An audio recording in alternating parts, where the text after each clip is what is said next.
या देवी सर्वभूतेषु मातृरूपेण संस्थिता नमस्तस्यै नमस्तस्यै नमस्तस्यै नमो नमः। ओम दुंग दुर्गाय नमः। आप सभी को शारदीय नवरात्रि की हार्दिक शुभकामनाएं। मां भगवती जगदम्बा की कृपा सदैव आप और आपके समस्त परिवार पर बनी रहे। दोस्तों, शारदीय नवरात्रि का आज पहला दिन है, 15 अक्टूबर 2023 रविवार का दिन। और आज की वीडियो में आप सुनने वाले हैं दुर्गा सप्तशती का प्रथम अध्याय। और हाँ, नवरात्रि के पहले दिन मां भगवती दुर्गा के प्रथम स्वरूप मां शैलपुत्री की पूजा की जाती है और पहले दिन कलश की स्थापना भी की जाती है। अखंड दीपक प्रज्वलित किया जाता है, ज्वारे बोए जाते हैं। मां की चौकी अपने घर में स्थापित करके मां का आवाहन करके और विधि विधान से मां दुर्गा की पूजा का प्रारंभ हो जाता है नवरात्रि की प्रतिपदा तिथि से। और इसके बाद नौमी तिथि तक मां दुर्गा के 9 स्वरूपों की हम पूजा करते हैं। तो नवरात्रि के पहले दिन किस प्रकार से आपको घट की स्थापना करनी है, ज्वारे किस प्रकार से बोने हैं और अखंड दीपक किस प्रकार से प्रज्वलित करना है, संपूर्ण विधि की वीडियो चैनल पर अपलोड है, आप लोग जरूर देख लीजिए। और हाँ, पहले दिन जैसे कि नवरात्रि में मां शैलपुत्री की पूजा की जाती है, तो मां शैलपुत्री की पूजा किस प्रकार से आपको करनी है, मां का प्रिय रंग क्या है, प्रिय भोग क्या है और किस रंग के वस्त्र धारण करके आज आपको मां शैलपुत्री की पूजा आराधना करनी चाहिए, इस विषय पर वीडियो अपलोड हो चुकी है। अगर आप लोगों ने अभी तक उसे नहीं देखा है तो जरूर देख लीजिए, इससे पूजा करने में आपको आसानी होगी। और अब आप सुनेंगे दुर्गा सप्तशती का प्रथम अध्याय। और दुर्गा सप्तशती के प्रथम अध्याय से पहले सप्तश्लोकी दुर्गा का पाठ जरूर सुनना चाहिए। तो सबसे पहले आप सुनेंगे दुर्गा सप्तश्लोकी और उसके बाद से प्रथम अध्याय का पाठ आप सुनेंगे। माँ दुर्गा के नाम का उच्चारण कीजिए, ओम नमः चंडिकायै। और अब पूरे भक्तिभाव से इस पाठ का श्रवण करते हैं। भगवान शिव जी बोले, हे देवी, तुम भक्तों के लिए सुलभ हो और समस्त कर्मों का विधान करने वाली हो। कलयुग में कामनाओं की सिद्धि हेतु यदि कोई उपाय हो तो उसे अपनी वाणी द्वारा सम्यक रूप से व्यक्त करो। देवी ने कहा, हे देव, आपका मेरे ऊपर बहुत स्नेह है। कलयुग में समस्त कामनाओं को सिद्ध करने वाला जो साधन है वह मैं बतलाऊंगी, आप सुनिए। उसका नाम है अम्बा स्तुति।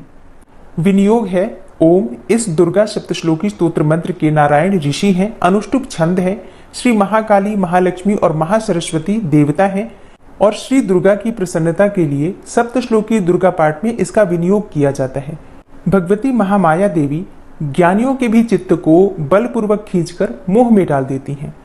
हे माँ दुर्गे, आप स्मरण करने पर सब प्राणियों का भय हर लेती हैं और स्वस्थ पुरुषों द्वारा चिंतन करने पर उन्हें परम कल्याणमयी बुद्धि प्रदान करती हैं। दुख, दरिद्रता और भय हरने वाली हे देवी, आपके अतिरिक्त अन्य और कौन है जिसका चित्त सबका उपकार करने के लिए सदा ही दया से द्रवीभूत रहता हो।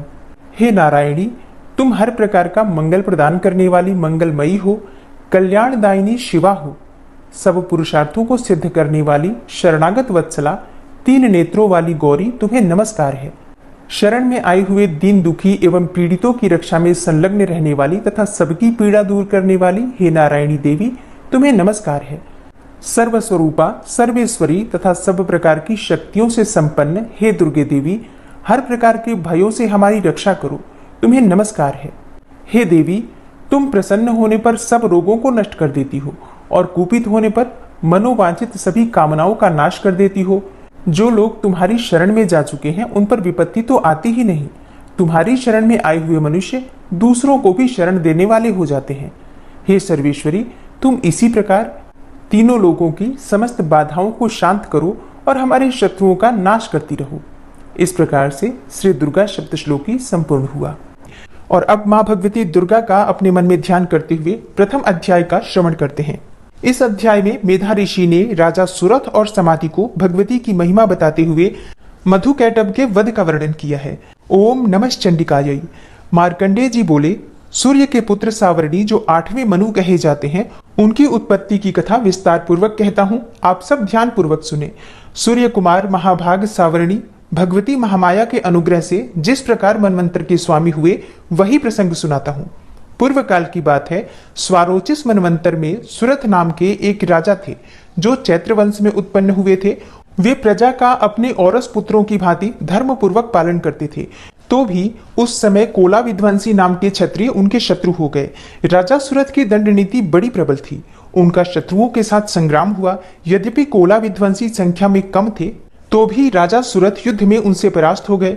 तब वे युद्ध भूमि से अपने नगर को लौट आए और केवल अपने देश के राजा होकर रहने लगे। समूची पृथ्वी से अब उनका अधिकार जाता रहा, किंतु वहां भी उन प्रबल शत्रुओं ने उस समय महाभाग राजा सुरथ पर आक्रमण कर दिया। राजा का बल क्षीण हो चला था, इसलिए उनके दुष्ट, बलवान एवं दुरात्मा मंत्रियों ने वहां उनकी राजधानी में भी राजकीय सेना और खजाने को हथिया लिया। सुरथ का प्रभुत्व नष्ट हो चुका था, इसलिए वे शिकार खेलने के बहाने घोड़े पर सवार हो वहां से अकेले ही एक घने जंगल में चले गए। वहां उन्होंने विप्रवर मेधा मुनि का आश्रम देखा, जहां कितने ही हिंसक जीव अपनी स्वाभाविक हिंसा वृत्ति को छोड़कर परम शांत भाव से रहते थे। मुनि के बहुत से शिष्य उस वन की शोभा बढ़ा रहे थे। वहां जाने पर मुनि ने उनका सत्कार किया और वे उन मुनि श्रेष्ठ के आश्रम पर इधर उधर विचरते हुए कुछ काल तक रहे। फिर ममता से आकृष्ट चित्त होकर वहां इस प्रकार चिंता करने लगे, पूर्व काल में मेरे पूर्वजों ने जिसका पालन किया था वही नगर आज मुझसे रहित है। पता नहीं मेरे दुराचारी भृत्यगण उसकी धर्मपूर्वक रक्षा करते हैं या नहीं। जो सदा मद की वर्षा करने वाला और शूरवीर था, वह मेरा प्रधान हाथी अब शत्रुओं के अधीन होकर न जाने किन भोगों को भोगता होगा। जो लोग मेरी कृपा, धन और भोजन पाने से सदा मेरे पीछे पीछे चलते थे, वे निश्चय ही अब दूसरे राजाओं का अनुसरण करते होंगे। उन अपव्ययी लोगों के द्वारा सदा खर्च होते रहने के कारण अत्यंत कष्ट से जमा किया हुआ मेरा वह खजाना खाली हो जाएगा। ये तथा और भी कई बातें राजा सुरथ निरंतर सोचते रहते थे। एक दिन उन्होंने वहां विप्रवर मेधा के आश्रम के निकट एक वैश्य को देखा और उससे पूछा, भाई तुम कौन हो? यहाँ तुम्हारे आने का कारण क्या है? तुम क्यों शोकग्रस्त और अनमने से दिखाई देते हो? राजा सुरथ का यह प्रेम पूर्वक कहा हुआ वचन सुनकर वैश्य ने विनीत भाव से उन्हें प्रणाम करके कहा। वैश्य बोला, हे राजन, मैं धनियों के कुल में उत्पन्न एक वैश्य हूँ। मेरा नाम समाधि है। मेरे दुष्ट स्त्री और पुरुषों ने धन के लोभ से मुझे घर से बाहर निकाल दिया है। मैं इस समय धन, स्त्री और पुत्रों से वंचित हूँ। मेरे विश्वसनीय बंधुओं ने मेरा ही धन लेकर मुझे दूर कर दिया है, इसलिए दुखी होकर मैं वन में चला आया हूँ। यहाँ रहकर मैं इस बात को नहीं जानता कि मेरे पुत्रों की, स्त्री की और स्वजनों की कुशल है या नहीं। इस समय घर में वे कुशल से रहते हैं अथवा उन्हें कोई कष्ट है।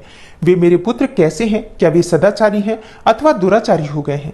राजा ने पूछा, जिन लोभी स्त्री पुत्र आदि ने धन के कारण तुम्हें घर से निकाल दिया, उनके प्रति तुम्हारे चित्त में इतना स्नेह का बंधन क्यों है? वैश्य बोला, आप मेरे विषय में जैसी बात कहते हैं वह सब ठीक है, किंतु क्या करूं, मेरा मन निष्ठुरता नहीं धारण करता। जिन्होंने धन के लोभ में पड़कर पिता के प्रति स्नेह, पति के प्रति प्रेम तथा आत्मीय जन के प्रति अनुराग को तिलांजलि दे मुझे घर से बाहर निकाल दिया है, उन्हीं के प्रति मेरे हृदय में इतना स्नेह है। हे महामते, गुणहीन बंधुओं के प्रति भी जो मेरा चित्त इस प्रकार से प्रेम मग्न हो रहा है, यह क्या है? इस बात को मैं जानकर भी नहीं जान पाता। उनके लिए मैं लंबी सांसें ले रहा हूं और मेरा हृदय अत्यंत दुखित हो रहा है। उन लोगों में प्रेम का सर्वथा अभाव है, तो भी उनके प्रति जो मेरा मन निष्ठुर नहीं हो पाता, उसके लिए क्या करूं? मार्कंडेय जी कहते हैं, हे ब्रह्मन, तदनंतर राजाओं में श्रेष्ठ सुरथ और वह समाधि नामक वैश्य दोनों साथ साथ मेधा मुनि की सेवा में उपस्थित हुए और उनके साथ यथा योग्य न्यायानुकूल विनयपूर्ण बर्ताव करके बैठे। तत्पश्चात वैश्य और राजा ने कुछ वार्तालाप आरंभ किया। राजा ने कहा, हे भगवान, मैं आपसे एक बात पूछना चाहता हूँ, उसे बताइए। मेरा चित्त अपने अधीन न होने के कारण वह बात मेरे मन को बहुत अधिक दुख देती है। जो राज्य मेरे हाथ से चला गया है, उसमें और उसके संपूर्ण अंगों में मेरी ममता बनी हुई है।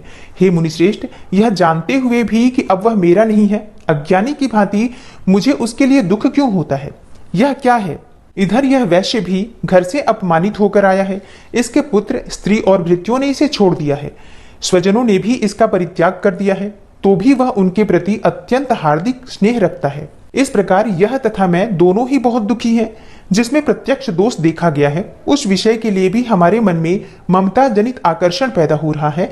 हे महाभाग, हम दोनों समझदार हैं, तो भी हम में जो मोह पैदा हुआ है, यह क्या है? विवेक शून्य पुरुष की भांति मुझमें और इसमें भी यह मूढ़ता प्रत्यक्ष दिखाई देती है। तब ऋषि बोले, हे महाभाग, विषय मार्ग का ज्ञान सब जीवों को है। इसी प्रकार विषय भी सबके लिए अलग अलग है। कुछ प्राणी दिन में नहीं देखते और दूसरे रात में ही नहीं देखते, तथा कुछ जीव ऐसे हैं जो दिन और रात्रि में भी बराबर ही देखते हैं। यह ठीक है कि मनुष्य समझदार होते हैं, किंतु केवल वे ही ऐसे नहीं होते। पशु, पक्षी और मृग आदि सभी प्राणी समझदार होते हैं। मनुष्यों की समझ भी वैसी ही होती है जैसी उन मृग और पक्षियों की होती है, तथा जैसी मनुष्यों की होती है वैसी ही मृग, पक्षी आदि की भी होती है। यह तथा अन्य बातें भी प्रायः दोनों में ही समान है। समझ होने पर भी इन पक्षियों को तो देखो, ये स्वयं भूख से पीड़ित होते हुए भी मोहवश बच्चों की चोंच में कितने चाव से अन्न के दाने डाल रहे हैं। हे नरश्रेष्ठ, क्या तुम नहीं देखते कि ये मनुष्य समझदार होते हुए भी लोभवश अपने किए हुए उपकार का बदला पाने के लिए पुत्रों की अभिलाषा करते हैं। यद्यपि उनमें समझ की कमी नहीं है, तथापि वे संसार की स्थिति, जन्म मरण की परंपरा बनाए रखने वाले भगवती महामाया के प्रभाव द्वारा ममतामय भंवर से युक्त मोह के गहरे गर्त में गिराए गए हैं। इसलिए इसमें आश्चर्य नहीं करना चाहिए। जगदीश्वर भगवान विष्णु की योग निद्रा रूपा जो भगवती महामाया है, उन्हीं से यह जगत मोहित हो रहा है। वे भगवती महामाया देवी ज्ञानियों के भी चित्त को बलपूर्वक खींचकर मोह में डाल देती हैं। वे ही इस संपूर्ण चराचर जगत की सृष्टि करती हैं तथा वे ही प्रसन्न होने पर मनुष्यों को मुक्ति के लिए वरदान देती हैं। वे ही पराविद्या, संसार बंधन और मोक्ष की हेतुभूता सनातनी देवी तथा संपूर्ण ईश्वरों की भी अधीश्वरी हैं। राजा ने पूछा, हे भगवान, जिन्हें आप महामाया कहते हैं, ये देवी कौन है? ब्रह्मन, उनका आविर्भाव कैसे हुआ तथा उनके चरित्र कौन कौन हैं? ब्रह्मवेताओं में श्रेष्ठ महर्षि उन देवी का जैसा प्रभाव हो, जैसा स्वरूप हो और जिस प्रकार प्रादुर्भाव हुआ हो, वह सब मैं आपके मुख से सुनना चाहता हूँ। तब ऋषि बोले, हे राजन, वास्तव में तो ये देवी नित्य स्वरूपा ही है। संपूर्ण जगत उन्हीं का रूप है तथा उन्होंने समस्त विश्व को व्याप्त कर रखा है। तथापि उनका प्राकट्य अनेक प्रकार से होता है, वह मुझसे सुनो। यद्यपि वे नित्य और अजन्मा है, तथापि जब देवताओं का कार्य सिद्ध करने के लिए प्रकट होती हैं, उस समय लोक में उत्पन्न हुई कहलाती हैं। कल्प के अंत में जब संपूर्ण जगत एकारणों में निमग्न हो रहा था और सबके प्रभु भगवान विष्णु शेषनाग की शैया बिछाकर योग निद्रा का आश्रय ले सो रहे थे, उस समय उनके कानों के मैल से दो भयंकर असुर उत्पन्न हुए जो मधु और कैटभ के नाम से विख्यात थे। वे दोनों ब्रह्मा जी का वध करने के लिए तैयार हो गए। भगवान विष्णु के नाभि कमल में विराजमान प्रजापति ब्रह्मा जी ने जब उन दोनों भयानक असुरों को अपने पास आया और भगवान को सोया हुआ देखा, तब एकाग्र चित्त होकर उन्होंने भगवान विष्णु को जगाने के लिए उनके नेत्रों में निवास करने वाली योग निद्रा का स्तवन आरंभ किया, जो इस विश्व की अधीश्वरी, जगत को धारण करने वाली, संसार का पालन और संहार करने वाली तथा तेजः स्वरूपा भगवान विष्णु की अनुपम शक्ति है। उन्हीं भगवती निद्रा देवी की भगवान ब्रह्मा स्तुति करने लगे। ब्रह्मा जी ने कहा, हे देवी, तुम ही स्वाहा, तुम ही स्वधा और तुम ही वसटकार हो। स्वर भी तुम्हारे ही स्वरूप है और तुम ही जीवन दायिनी सुधा हो। नित्य अक्षर प्रणव में अकार, उकार, मकार, इन तीनों मात्राओं के रूप में तुम ही स्थित हो तथा इन तीन मात्राओं के अतिरिक्त जो बिंदु रूपा नित्य अर्ध मात्रा है, जिसका विशेष रूप से उच्चारण नहीं किया जा सकता, वह भी तुम ही हो।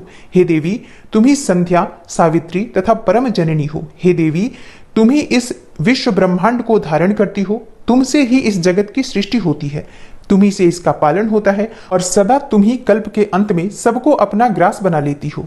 हे जगन्मयी देवी, इस जगत की उत्पत्ति के समय तुम सृष्टि रूपा हो, पालन काल में स्थिति रूपा हो तथा कल्पांत के समय संहार रूप धारण करने वाली हो।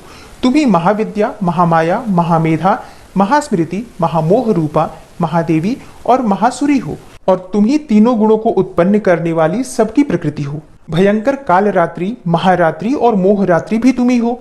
तुम ही श्रीम, तुम ही ईश्वरी, तुम ही ह्रीम और तुम ही बोध स्वरूपा बुद्धि हो। लज्जा, पुष्टि, तुष्टि, शांति और क्षमा भी तुम ही हो। तुम खड्ग धारिणी, शूल धारिणी, घोर रूपा तथा गदा, चक्र, शंख और धनुष धारण करने वाली हो। बाण, भुशुंडी और परिघ ये भी तुम्हारे अस्त्र हैं।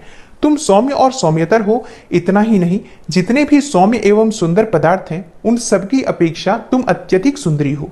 पर और अपर, सबसे परे रहने वाली परमेश्वरी तुम ही हो। हे सर्वस्वरूपे देवी, कहीं भी सत असत रूप जो कुछ वस्तुएं हैं और उन सबकी जो शक्ति है, वह तुम ही हो। ऐसी अवस्था में तुम्हारी स्तुति क्या हो सकती है? जो इस जगत की सृष्टि, पालन और संहार करते हैं, उन भगवान को भी जब तुमने निद्रा के अधीन कर दिया है, तब तुम्हारी स्तुति करने में यहाँ कौन समर्थ हो सकता है? मुझको, भगवान शंकर को तथा भगवान विष्णु को भी तुमने ही शरीर धारण कराया है, अतः तुम्हारी स्तुति करने की शक्ति किसमें है? हे देवी, तुम तो अपने इन उदार प्रभावों से ही प्रशंसित हो। ये जो दोनों दुर्धर असुर मधु और कैटभ हैं, इनको मोह में डाल दो और जगदीश्वर भगवान विष्णु को शीघ्र ही जगा दो और इसके साथ ही इनके भीतर इन दोनों महान असुरों को मार डालने की बुद्धि उत्पन्न कर दो। तब ऋषि कहते हैं, हे राजन, जब ब्रह्मा जी ने वहां मधु और कैटभ को मारने के उद्देश्य से भगवान विष्णु को जगाने के लिए तमोगुण की अधिष्ठात्री देवी योग निद्रा की इस प्रकार स्तुति की, तब वे भगवान के नेत्र, मुख, नासिका, बाहु, हृदय और वक्षस्थल से निकलकर अव्यक्त जन्मा ब्रह्मा जी की दृष्टि के समक्ष खड़ी हो गई। योग निद्रा से मुक्त होने पर जगत के स्वामी भगवान जनार्दन उस एकार्णव के जल में शेषनाग की सैया से जाग उठे। फिर उन्होंने उन दोनों असुरों को देखा। वे दुरात्मा मधु और कैटभ अत्यंत बलवान तथा पराक्रमी थे। वे क्रोध से लाल आंखें किए ब्रह्मा जी को खा जाने के लिए उद्योग कर रहे थे। तब भगवान श्री हरि ने उठकर उन दोनों के साथ 5000 वर्षों तक केवल बाहु युद्ध किया। वे दोनों भी अत्यंत बल के कारण उन्मत्त हो रहे थे। इधर महामाया ने भी उन्हें मोह में डाल रखा था। इसलिए वे भगवान विष्णु से कहने लगे, हम तुम्हारी वीरता से संतुष्ट हैं, तुम हम लोगों से कोई वर मांगो। श्री भगवान बोले, यदि तुम दोनों मुझ पर प्रसन्न हो तो अब मेरे हाथ से मारे जाओ। बस इतना सा ही मैंने वर मांगा है, यहाँ दूसरे किसी वर से क्या लेना है। ऋषि कहते हैं, इस प्रकार धोखे में आ जाने पर जब उन्होंने संपूर्ण जगत में जल ही जल देखा, तब कमल नयन भगवान से कहा, जहां पृथ्वी जल में डूबी हुई न हो, जहां सूखा स्थान हो, वहीं हमारा वध करो। ऋषि कहते हैं, तब तथास्तु कहकर शंख, चक्र और गदा धारण करने वाले भगवान ने उन दोनों के मस्तक अपनी जांघ पर रखकर चक्र से काट डाले। इस प्रकार ये देवी महामाया ब्रह्मा जी की स्तुति करने पर स्वयं प्रकट हुई थी। अब पुनः तुमसे उनके प्रभाव का वर्णन करता हूँ, सुनो। इस प्रकार श्री मार्कंडेय पुराण में सावर्णिक मनवंतर की कथा के अंतर्गत देवी महात्म्य में मधु कैटभ वध नामक पहला अध्याय पूरा हुआ और इसके आगे के अध्याय आप कल सुनेंगे। नवरात्रि के दूसरे दिन दुर्गा सप्तशती के दूसरे और तीसरे अध्याय को पढ़ा जाता है और सुना जाता है, तो कल आप दूसरे और तीसरे अध्याय को सुनेंगे। और आज आपको ये वीडियो देर से मिल रही है, लेकिन कल आपको सुबह ही दुर्गा सप्तशती के दूसरे और तीसरे अध्याय की वीडियो मिल जाएगी। तो आगे के अध्याय भी आप लोग जरूर सुनिए और चैनल से जुड़े रहिए। सब्सक्राइब करके बेल आइकन को भी प्रेस कर लीजिए और वीडियो कैसी लगी जरूर बताइए। मैं मिलती हूँ आपसे अगली वीडियो में, तब तक के लिए नमस्कार।